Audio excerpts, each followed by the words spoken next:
Dogworks Radio is sponsored by Alaska Dogworks. Check out their website at alaskadogworks.com. From Dogworks Radio, this is Mushing Radio. We hope you enjoyed this episode, and we invite you to subscribe in Apple Podcasts, Spotify, Stitcher, or wherever you get your podcasts. You'll find a link on the episode notes. You can tap or swipe on the episode cover art, and you'll see some offers from our sponsors. You can support our show by supporting them. If you like what you have heard, we would love it if you could give us a 5-star rating and tell your friends how to subscribe too. Your hosts are Alex Stein and Robert Forto. Our producer is Robert Forto, created for Dogworks Radio. Hello and welcome, everybody. This is Robert Forto, and you're listening to Mushing Radio here on KVRF 89.7 in the Matsu Valley. RadioFreePalmer.org is our live streaming site, and you can find all of our episodes over on dogworksradio.com. Be sure to check us out on social media by searching Dogworks Radio, and we're really active on Twitter, and I'm going to have our co-host Alex talk about his Twitter feed here in just a second, but you can find us over on Dogworks Radio, at Dogworks Radio, and me at Robert Forto, Forto. And I am joined by my co-host, Alex Stein. Alex, how's it going today? It's going great. And before I forget, I am at Coldfoot Films on Twitter. And even though it's the off season, I've found a lot of dog-related stuff to talk about lately. It seems that almost every year around this time, we think, well, there's not going to be anything to talk about since it's the summer and there's no snow, and then things happen, and we find more and more things that are related to mushing and sled dog races, and here we are.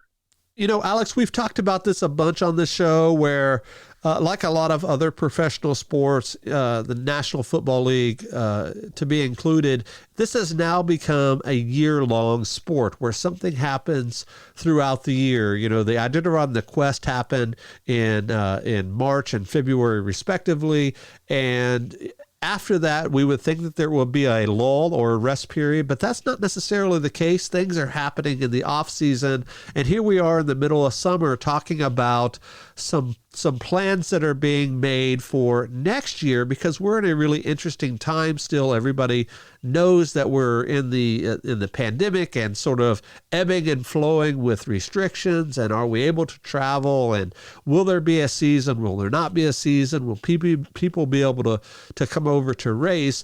But we're in this spot in particular with the Yukon Quest, and we don't talk a lot about the Yukon Quest on this show, but they're doing things differently, aren't they?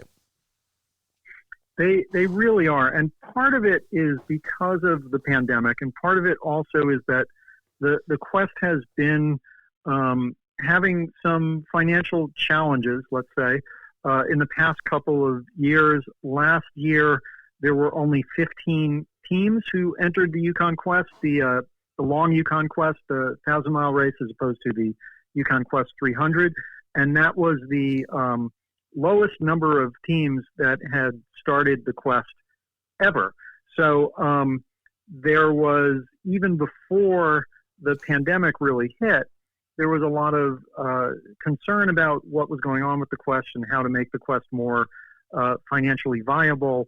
And so this is all part of that background, and that would be a big enough challenge without the added challenge of the pandemic, which, as we know, has made everything more complicated. And, you know, I think I'll only speak for myself, but I think you probably share this, that, you know, I would like nothing better than never to have to think about this again. But this is where we are. And unfortunately, this is very important right now.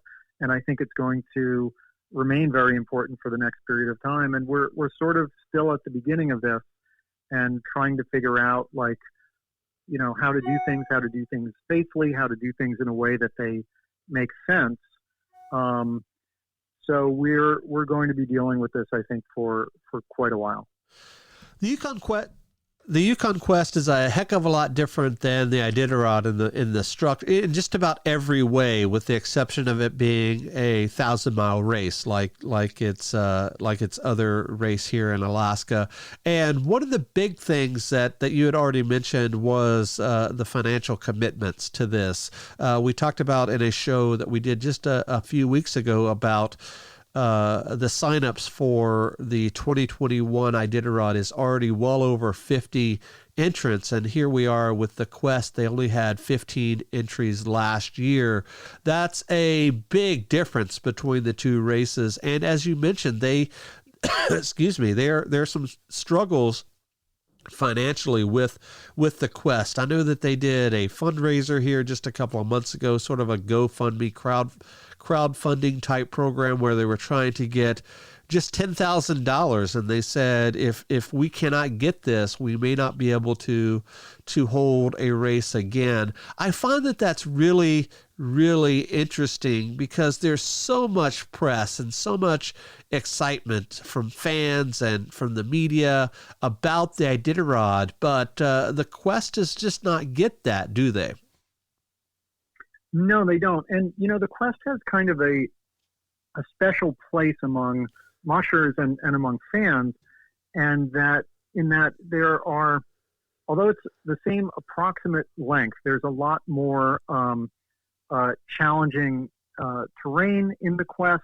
The checkpoints there are much fewer checkpoints, and they're farther apart, so that's more of a challenge.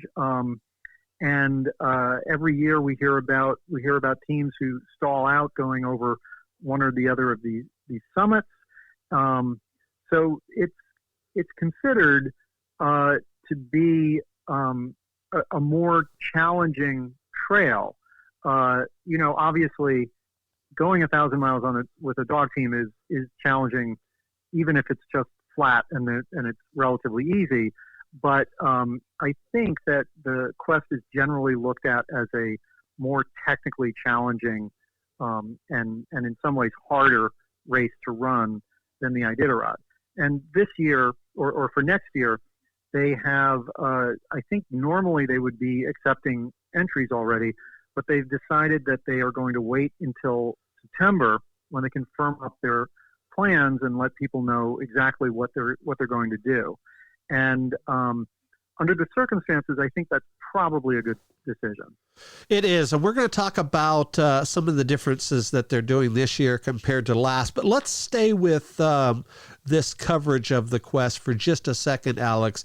If you follow the Quest, and if you're a fan of mushing, you probably follow the Yukon Quest. And I think that they do a great job, in particular on social media, with their coverage, their own coverage of the race, with posts and videos and standings, and they've got a great website, and it's all fresh and new.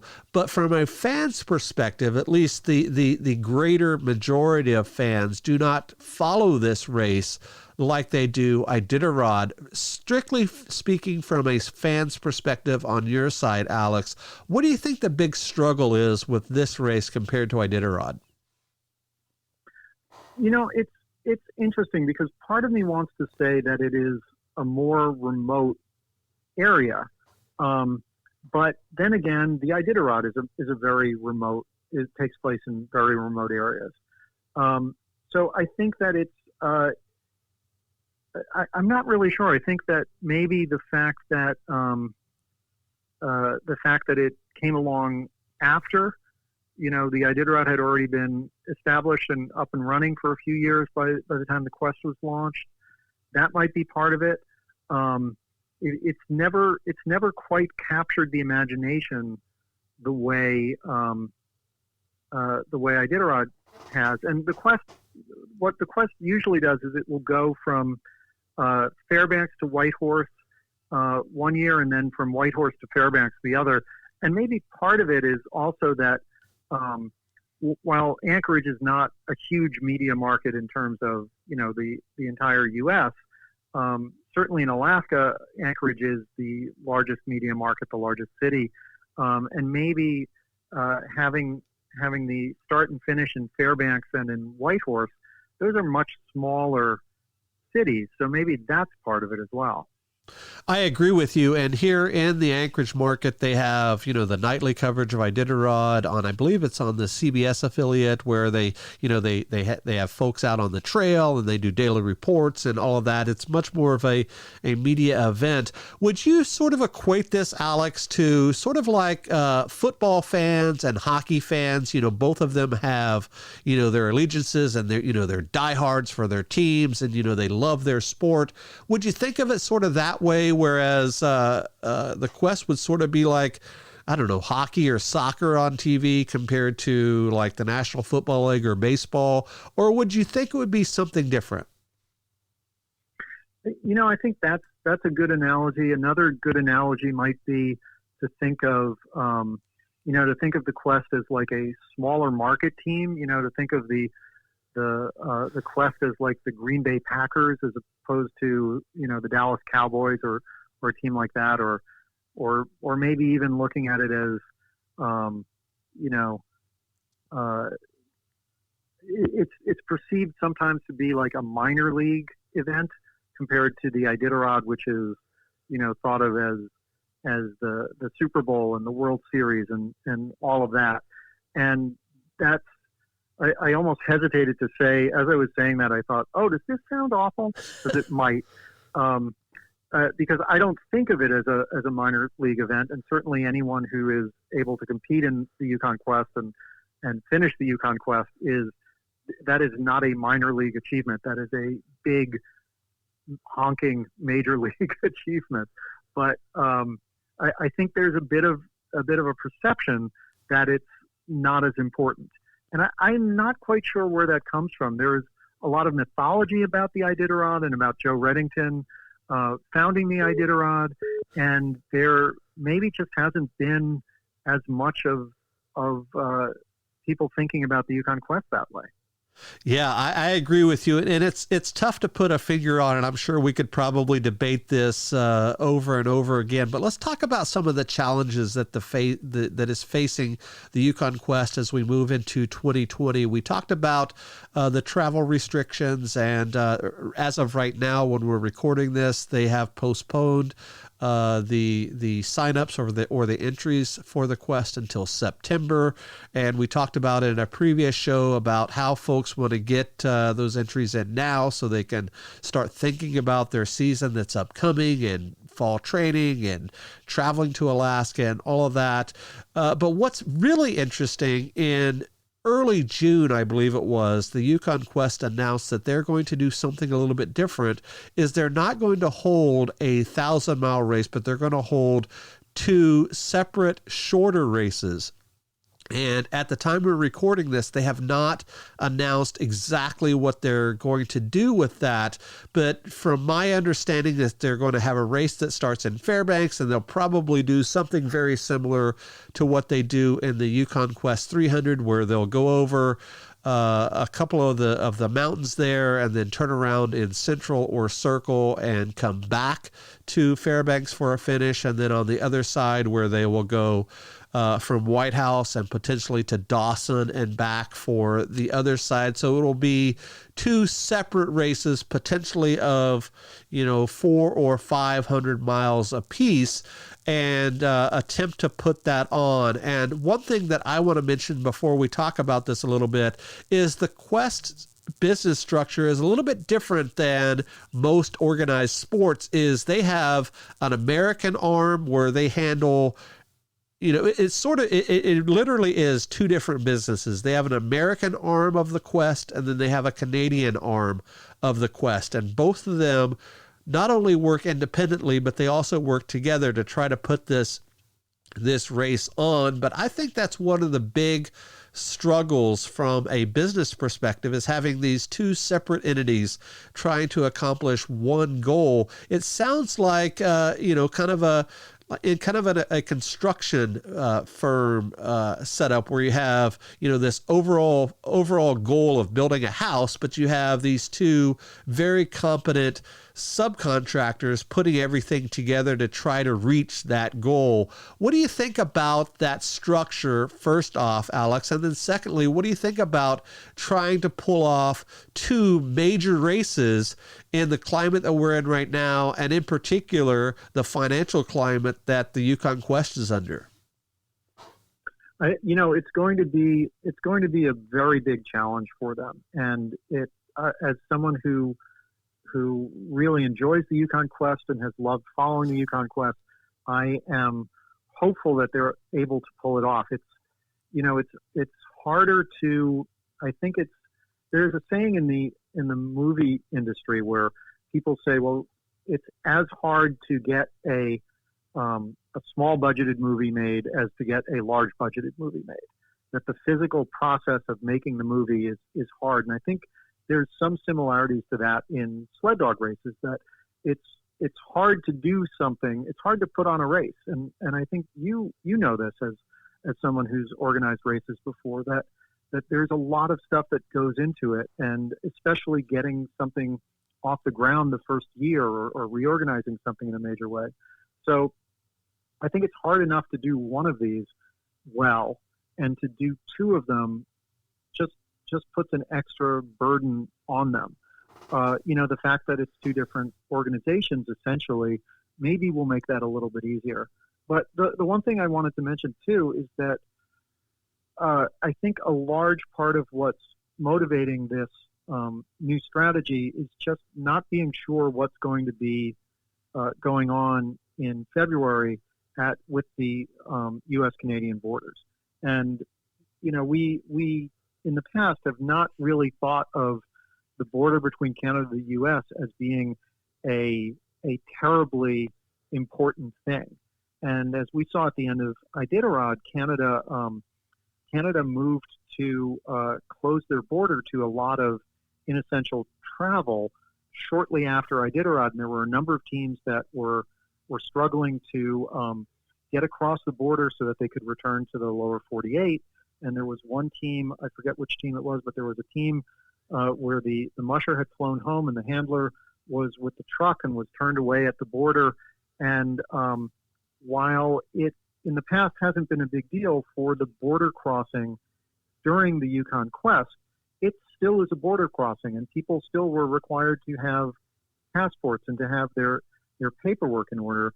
And since we don't really know what the situation will be in February, I think this is probably a prudent thing for them to do, especially if the other alternative is just not having a race, which I think nobody wants to see. Right. And the Yukon Territory there, where a good portion of this race happens from Dawson on down to Whitehorse, has pretty severe restrictions with their travel at the time that we're recording this.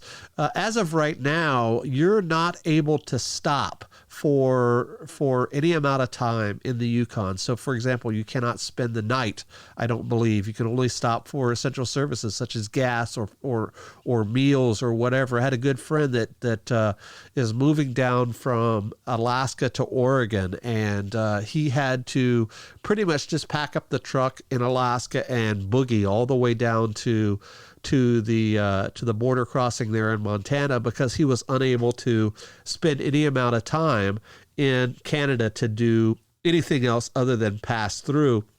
And I think that's one of the main reasons, as you mentioned, Alex, that they're doing this way, because they do not want folks to hang around in the Yukon, whether it be mushers or, I think more importantly, the volunteers and other crew that's involved with this in a part of the country that is vulnerable. And I know we talked about that with Iditarod, with folks coming in and out of the villages, where, we know all sorts of things can happen when you bring in a bunch of outsiders and their illnesses or whatever into a isolated community. That could really have an effect, couldn't it? Yeah, and a lot of us who live outside of Alaska or who live in larger cities or larger suburban areas, we tend to forget that in some of these places, if you need medical care, sometimes there's like a little a village facility, but if you need substantial medical care, you're talking about having to, in a lot of cases, be airlifted to a hospital in the nearest city, and that can be a real substantial burden on the infrastructure of the healthcare for a lot of these smaller areas. And so to be able to protect those areas against that is really, really important. And, as I mentioned, this is something that I think most of us took for granted up until a few months ago. And, the reality of where we are now, and I think where we'll be for a while, is that these are all subjects and topics that we have to do a lot more thinking about. I mean, I know that I used to routinely just go into a store and think nothing of it and pick up a few items and take them out to my car. And now it's like that process is just a lot more, we look at it a lot more carefully, and we take precautions, and we think about these things and imagine that on a much larger scale of a sled dog race. So, I say a lot that I don't envy the people whose job it is to put these races together and to do the logistics and to make these hard decisions. And I think that the folks behind the Yukon Quest on both the Canadian and the American side are trying to juggle all of these different factors, some of which they don't know, and they probably can't know, until it might be too late to plan something else. So as you and I know, Alex, and of course the world knows as well, we're definitely in uncharted territory with what's going to happen with the economy and travel and all of that, not only now, but in several years to come. And you've also seen industries that are failing right now because of this. A lot of restaurants have closed for good. We're worried about what's going to happen to movie theaters and music festivals and theme parks and all of these other things that, as you mentioned, we've taken for granted for decades. Going to the movies was something that you thought little about. You went in, you paid your ticket, and you watched the movies and you left. And now it's this entirely different experience. What do you think about the potential outcome for this for an organization like the Quest, and in particular with larger sponsorships and them having the ability to dedicate money to this, the bigger sponsors like the dog food companies or the more local companies that are giving their dollars for races like this? They may not be able to do that anymore because of the economy. Do you think that this is the new normal for the Quest? And do you think that it has the ability to survive? I know that we don't want to be naysayers here, but could we see the end of the second 1,000-mile race that we have here in North America? Or do you think that in the future this will bounce back and this will continue? I know that you're very much the optimist, and I've known you for years and you've always been that way, but sometimes things fall through the cracks. What are your thoughts about sort of the long-term viability of a race like this? I think that we have to acknowledge that there is the chance that the Quest could go away, and that would be really, really sad. And I think most people and most listeners of this show would not want to see that happen. My hope is that they'd be able to figure out a way to connect more and to connect at a deeper level with their supporters, and that means fans and sponsors. And if there's a silver lining to all of this stuff that's happening, it's that maybe it's forcing a lot of people, in the Yukon Quest and in general in a lot of businesses to take a look at what they are doing and how they operate. And maybe there are a lot of businesses and a lot of places that have done the same thing for years just because that's how they've done them. And I think this is a chance to really kind of reevaluate that and look at what is what is really important. And I am hopeful that the people running the Quest, and I don't know them personally, but I know them by reputation as being very dedicated and very committed to the ideals of mushing and of making this work. But I think that maybe they can figure out a way that they can really connect with this. And at the top of the show, we were talking about why is the Yukon Quest not seen in the same light as Iditarod for the general public. And maybe that's a good place to start and look at, the Quest is certainly an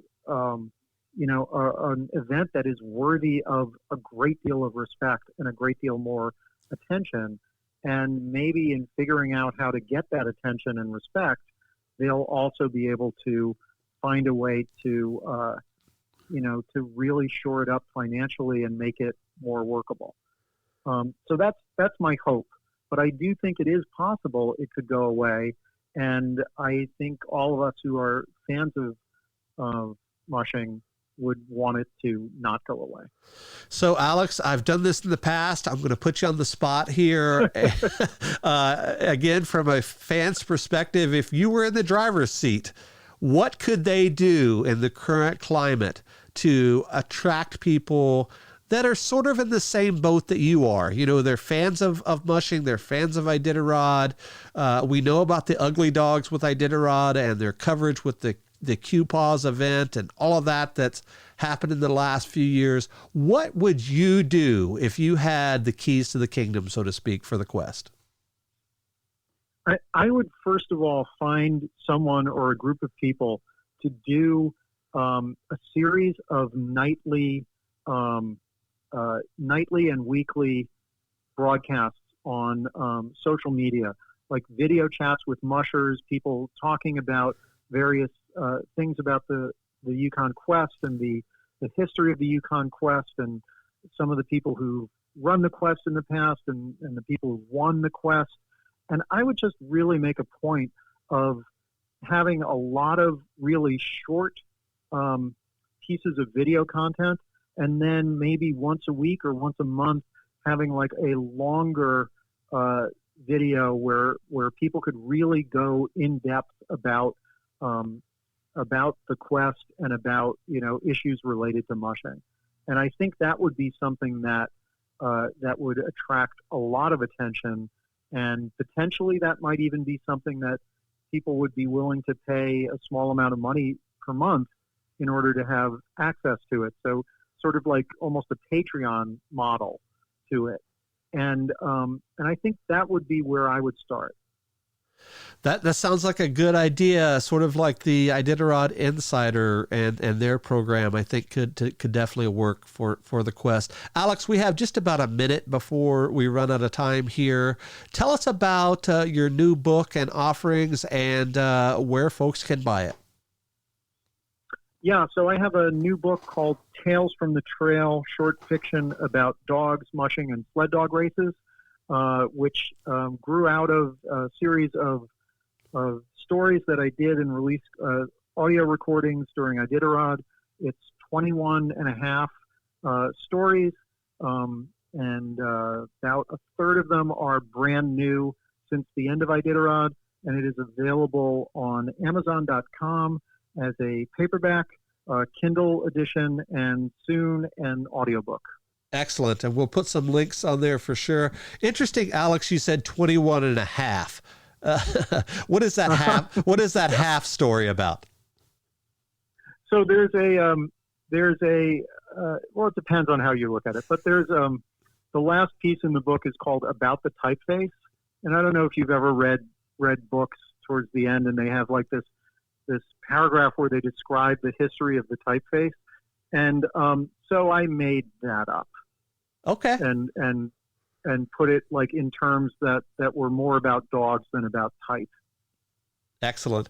Guys, definitely check this out. We have a couple of episodes back. We have a couple of these stories that are aired, and I know that you aired a few of these as a podcast, and we'll try to get those links as well. Alex, it's a pleasure, as always, here to talk to you on Mushing Radio, in particular in the off-season. We'll talk again soon, okay? All right. Thanks, Robert. Thank you. On behalf of my co-host, Alex Stein, this is Robert Forto from Mushing Radio. Be sure to check us out over on dogworksradio.com. We'll see you guys next time. Goodbye. From First Paw Media, this is Dogworks Radio. We hope you enjoyed this podcast, and we invite you to subscribe in Apple Podcasts, Spotify, Stitcher, or wherever you get your podcasts. You'll find a link on the episode notes. You can tap or swipe on the episode cover art, and you'll see some offers from our sponsors. You can support our show by supporting them. If you like what you have heard, we would love it if you could give us a 5-star rating and tell your friends how to subscribe too. Your hosts are Robert and Michele Forto.